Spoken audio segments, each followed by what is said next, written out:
My name is Danielle, and until that moment, I thought I knew exactly how my wedding day would go. It was a warm Saturday in Charleston, and the church was full. White roses lined the aisle. Soft candlelight flickered against the stained glass. My father had just kissed my cheek and taken his seat. My fiancé, Ethan, was standing across from me in a navy suit, smiling like I was the only person in the room. I should have felt safe. Instead, I felt my stomach drop. My maid of honor, Vanessa, stood beside me in a sage green dress, holding my bouquet while the priest spoke. We'd been best friends since sophomore year of high school. She knew every version of me. The broke version, the heartbroken version, the version that worked double shifts and still showed up for other people's birthdays with a smile. She also knew how hard it had been for me to trust happiness. So when she leaned in and whispered, "He deserves better," it didn't sound like a joke. It sounded like a blade. At first, I thought I'd misheard her. I turned my head slightly, barely moving my lips. "What?" But Vanessa just straightened her shoulders and gave me that soft, polished smile she used when she wanted everyone to think she was sweet. She looked ahead, calm as ever, as if she hadn't just shoved my entire world off a cliff. The priest continued speaking, his voice low and steady, but I couldn't hear a word after that. My pulse was pounding in my ears. Ethan reached for my hands, and I let him take them, but suddenly I felt like I was standing outside my own body. Had Vanessa always felt this way? Why would she say that now? Why here? I tried to focus on Ethan's face. His hazel eyes looked warm, nervous, sincere. He gave my fingers a tiny, reassuring squeeze, probably thinking I was overwhelmed in the normal bride way. But Vanessa's words kept echoing. "He deserves better." My mouth went dry. I glanced toward the front pews. My mother was dabbing her eyes. Ethan's mother was smiling proudly. My younger brother was slouched in his suit, clearly bored already. Everyone looked so certain, so happy, and I was standing there wondering if my best friend knew something I didn't. Then the priest paused. It was a small pause, but in that moment it felt enormous. He lowered the book in his hands and looked up, not at Ethan, but at me. His expression had changed.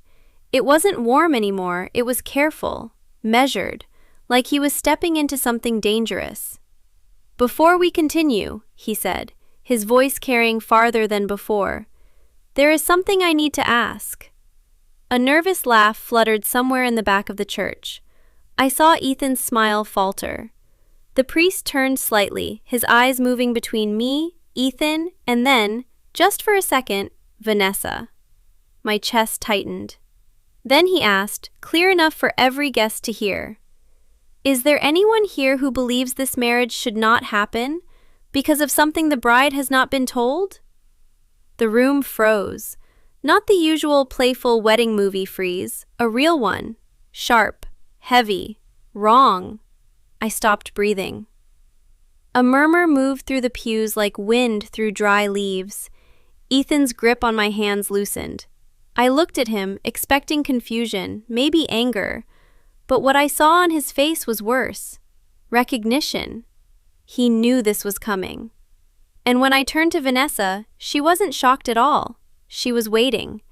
And that was the exact moment I realized this wasn't some cruel comment or random outburst. Whatever was happening at my wedding had been building behind my back for a long time, and I was the last person to find out. Then Vanessa slowly raised her hand. Vanessa's hand stayed in the air. For a second, I thought my brain had stopped working. My eyes locked on her raised arm, like if I stared long enough it would disappear. It didn't. A ripple of whispers spread across the church. Chairs creaked as people shifted to see what was happening. My mother leaned forward in the front row, confusion written all over her face. The priest looked uneasy. "Miss?" he said gently. Vanessa stepped forward before he could even finish. Her heels clicked against the marble floor as she moved slightly closer to the altar. She still looked perfectly composed, like this was just another speech she had rehearsed. "I'm Vanessa," she said calmly, "the bride's maid of honor." My stomach twisted. Ethan's hands had slipped from mine completely now. I turned to him, searching his face again. "Ethan?" I whispered, but he didn't answer. He was staring at Vanessa. Not shocked, not angry, just tense, like someone waiting for a storm they knew was coming. Vanessa folded her hands neatly in front of her and looked directly at the priest. "I believe Danielle deserves to know something before she marries him." The room went silent again. Every single person in that church was listening now. My heart was beating so hard I thought I might faint. "What are you talking about?" I said, my voice barely steady. Vanessa finally looked at me, and for a moment, I saw something in her eyes I had never seen before. Pity.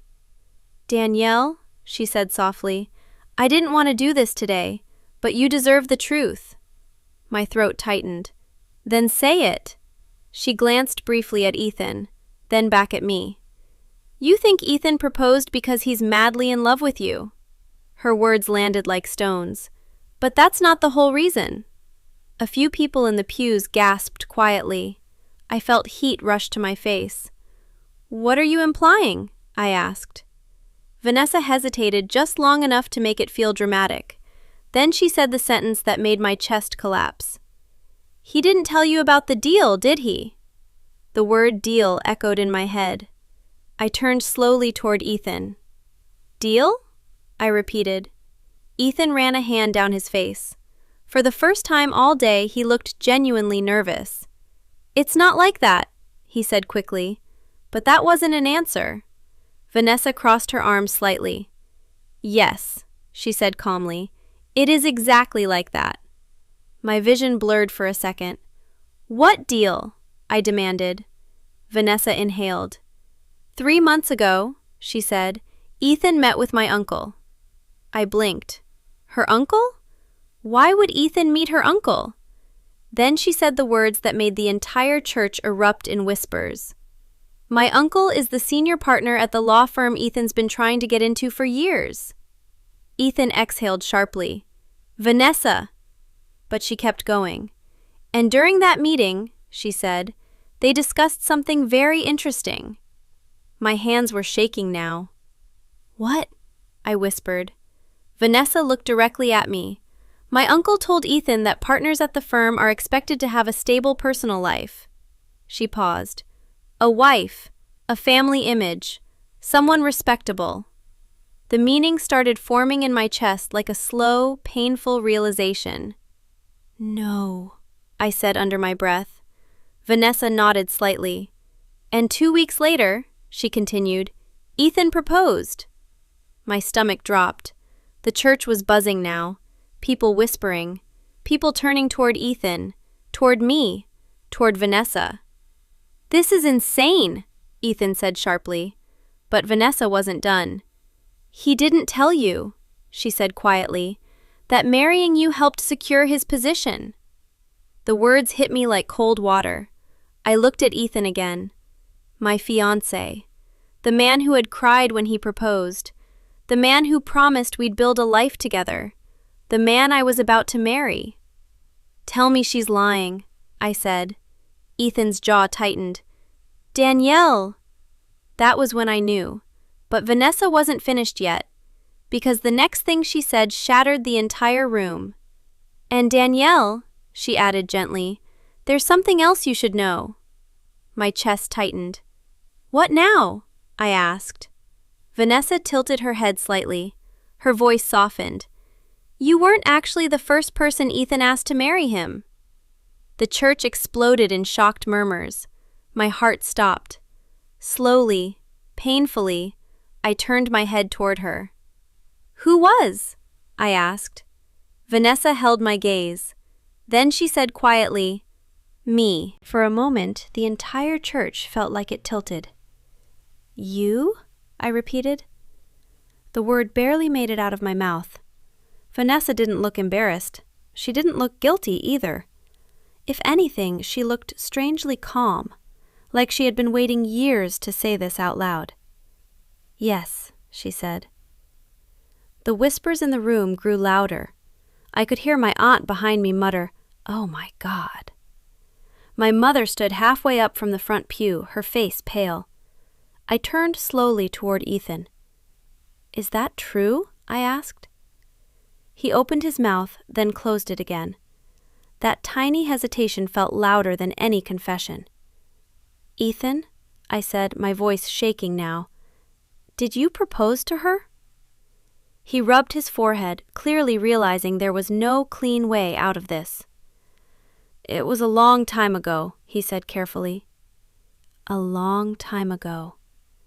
Those words hit harder than I expected. Vanessa let out a quiet breath. 2 years ago, she corrected. My head snapped toward her. 2 years? That wasn't ancient history. That was the year Ethan and I had started dating. "You told me," Vanessa continued, speaking almost gently, "that you needed someone ambitious, someone who understood your career." She looked straight at Ethan. "And that Danielle was too soft." A sharp wave of gasps rippled through the church. My ears rang. Soft. That word echoed in my head like a slap. I felt suddenly exposed, standing there in my white dress. Ethan looked furious now. "Vanessa, stop," he said through clenched teeth. But she didn't. "Remember the rooftop bar downtown?" she said. "You said marrying me would make us a power couple." Her voice wasn't loud, but every person in that church could hear her. "You said we'd run the city one day." Ethan took a step forward. "That conversation was private." Vanessa laughed softly. "Private?" she said. Funny choice of word for a proposal. My chest tightened. "Wait," I said slowly. I looked at her. "You said no?" Vanessa nodded. "I did." The room went quiet again. "Why?" I asked. She hesitated. Then she gave a small shrug. "Because I didn't love him." That answer felt like another punch. My eyes moved back to Ethan. "So you asked her to marry you," I said slowly. "And when she said no, you proposed to me?" Ethan stepped closer, panic creeping into his voice. "That's not what happened." "It looks exactly like that," I said. "No," he said quickly. "Danielle, I fell in love with you later." Later. That word hurt more than the others. Later meant I was the second choice, the backup plan, the safe option. Vanessa watched us silently, her expression unreadable. The priest shifted uncomfortably beside us. "I believe we should pause the ceremony," he said carefully. But nobody was listening to him anymore. My entire world had narrowed down to one question. I looked Ethan directly in the eyes. "Did you love her when you asked her to marry you?" He hesitated again, just for a second, but it was enough. "Yes," he admitted quietly. The air left my lungs. I swallowed hard. "And when you proposed to me?" Ethan looked desperate now. "I love you now." Now. Not then. Now. Something inside me cracked. But before I could respond, Vanessa spoke again. And this time, her voice carried something different. Not cruelty, not pride, regret. "Danielle," she said softly. I turned toward her. "What?" I asked, exhausted. Vanessa took a slow breath. "There's one more thing you should know." My stomach dropped again. What else could there possibly be? Vanessa's eyes flickered briefly toward Ethan, then back to me. "He didn't just propose to me before you," she said. "He came to me 3 days ago." The room froze. Every nerve in my body went cold. 3 days ago? I whispered. Vanessa nodded slowly. My voice shook. Why? She held my gaze. Then she said the words that made my knees feel weak. He asked me if I'd changed my mind about marrying him. And suddenly, the worst moment of my life wasn't over yet. The words hung in the air like smoke. 3 days ago. My wedding was in 3 days. The math didn't require much thinking. I slowly turned toward Ethan. His face had gone pale. "Tell me that's not true," I said. My voice didn't sound like mine anymore. It sounded distant, flat, like someone else speaking through me. Ethan opened his mouth. "Danielle, it's not what she's making it sound like." Vanessa sighed quietly beside me. "That sentence never ends well," she muttered. I ignored her. My eyes stayed locked on Ethan. "Did you ask her to marry you 3 days ago?" He hesitated again. That hesitation was becoming a pattern. Finally, he ran a hand through his hair. "I just asked if things would have been different." The church erupted in whispers again. "That's not what you asked," Vanessa said calmly. Ethan turned toward her, anger flashing across his face. "You're twisting this." "No," she replied evenly. "I'm quoting you." My chest felt tight. "Vanessa," I said slowly, "tell me exactly what happened." She nodded. 3 nights ago, she said, Ethan asked me to meet him for coffee. She glanced briefly toward the pews, then back at me. I assumed it was about the wedding. Ethan looked like he wanted the floor to open up and swallow him. "So we sat down," Vanessa continued, "and for a while he just talked about work. The firm, the partnership track, all the pressure." My heart sank further. Then she continued. "And then he said something strange." My fingers tightened around the edge of my dress. "What?" I asked. Vanessa looked straight at me. "He said he'd made the biggest mistake of his life 2 years ago." A cold wave ran through my body. "And I asked him what he meant," she continued. Her voice remained calm, but there was a heaviness in it now. "And he said he should have waited for me." The room gasped. I felt something inside me collapse. Ethan immediately stepped forward. "That's not the full conversation." Vanessa raised an eyebrow. "Oh?" she said. "Because I remember it pretty clearly." She looked back at me.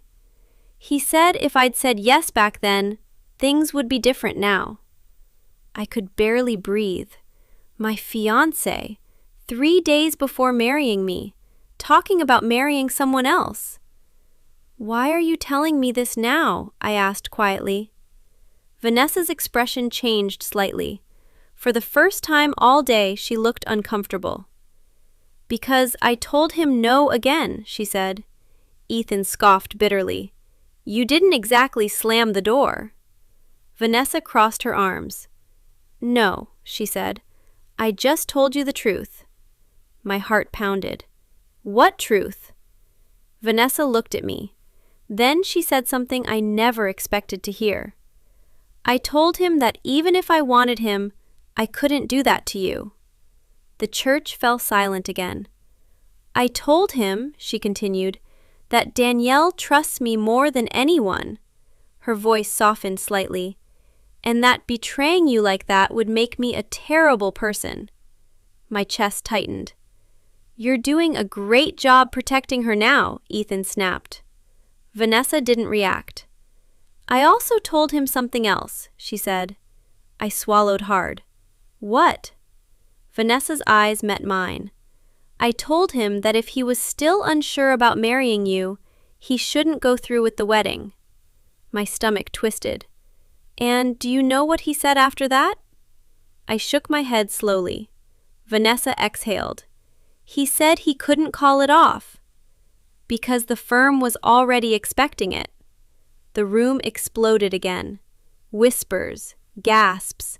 Someone actually said, Unbelievable. Ethan looked furious now. You're making it sound like this was all about my career. Vanessa shrugged slightly. Wasn't it? I stared at Ethan. Everything inside me felt heavy, broken. Then suddenly, something strange happened.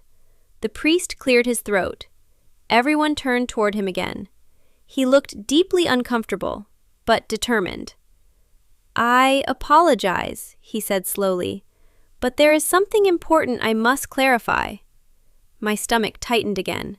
What else could possibly go wrong today? The priest looked at me with surprising gentleness. Miss Danielle, he said, I did not ask that question earlier because of Vanessa. My heart skipped. What do you mean? I asked. The priest glanced briefly at Ethan, then back at me. Someone else requested that I ask it. The church went completely silent. A cold feeling spread through my chest. Who? I whispered. The priest hesitated. Then he said quietly, You did. You did. For a moment, nobody in the church moved. Not Ethan, not Vanessa, not my family. Every eye in the room slowly turned toward me. Ethan looked completely confused. What? He said. What is he talking about? My hands were trembling slightly, but not from shock anymore. From relief. Because the worst part of this day had already happened. And now it was finally time to finish it. I took a slow breath and looked at the priest. Yes, I said quietly. I asked him to do that. The whispering started again, but this time it didn't shake me. Ethan stared at me like he was seeing a stranger. Danielle, why would you do that? I looked at him for a long moment. Because something felt wrong. 3 days earlier, Ethan had been acting distant. Not cold exactly, just distracted. Checking his phone more than usual, answering my questions with half smiles. At first, I thought it was normal wedding stress. But then I noticed something else. Vanessa was acting strange too. Quiet, careful, like she was carrying something heavy she didn't know how to say. So the night before the rehearsal dinner, I asked her, Is there something you're not telling me?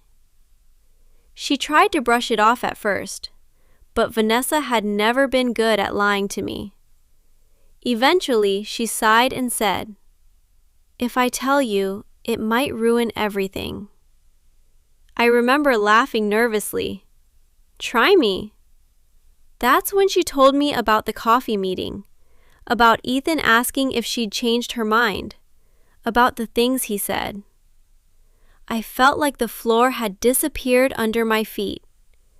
But Vanessa looked miserable when she told me. She kept saying, I didn't want you to find out like this. And that's when I realized something important. She could have said yes. She could have stolen my fiancé 3 days before my wedding. But she didn't. Instead, she told me the truth. So we made a decision together. We're not canceling the wedding, I told her. Vanessa blinked at me. What? If Ethan really loves me, I said, he'll say it in front of everyone. And if he didn't, then I deserve to know that too. That's when I spoke to the priest privately that night. I asked him to include one extra question before the vows, a question that would give the truth a chance to come out. Back at the altar, Ethan looked stunned. So this whole thing was a test? He asked. I shook my head slowly. No, I said. It was the truth, finally getting a microphone. A few people in the pews actually clapped softly. Ethan's face flushed red. "You're humiliating me." I let out a quiet breath. "You humiliated yourself." The church fell silent again. Then I turned to Vanessa. "Thank you," I said. Her eyes widened slightly. "You're not mad?" I laughed softly. "Oh, I was," I admitted, "but not at you." Vanessa stepped forward and pulled me into a quick hug. Then I turned back to Ethan. He looked desperate now. "Danielle, wait," he said. "This doesn't have to end like this." But something inside me had already settled, the kind of calm that only comes after the storm breaks. I gently took off the engagement ring. The tiny diamond sparkled under the church lights. Then I placed it in Ethan's hand. "You were right about one thing," I said. "What?" he asked quietly. I gave him a small, tired smile. "You should marry someone who helps your career." Then I glanced at Vanessa. "But I deserve someone who actually chooses me." A few guests gasped softly. I lifted my dress slightly and stepped down from the altar. The room parted as I walked down the aisle alone. Halfway to the doors, I heard something unexpected behind me. Applause. Slow at first, then louder. When I reached the entrance, I turned once more. Vanessa was glaring at Ethan. My mother was crying. And Ethan was standing alone at the altar, holding a ring meant for a marriage that would never happen. I pushed the doors open and stepped into the sunlight. The air felt lighter out there, like the world had quietly given me my life back. And for the first time that day, I finally felt free.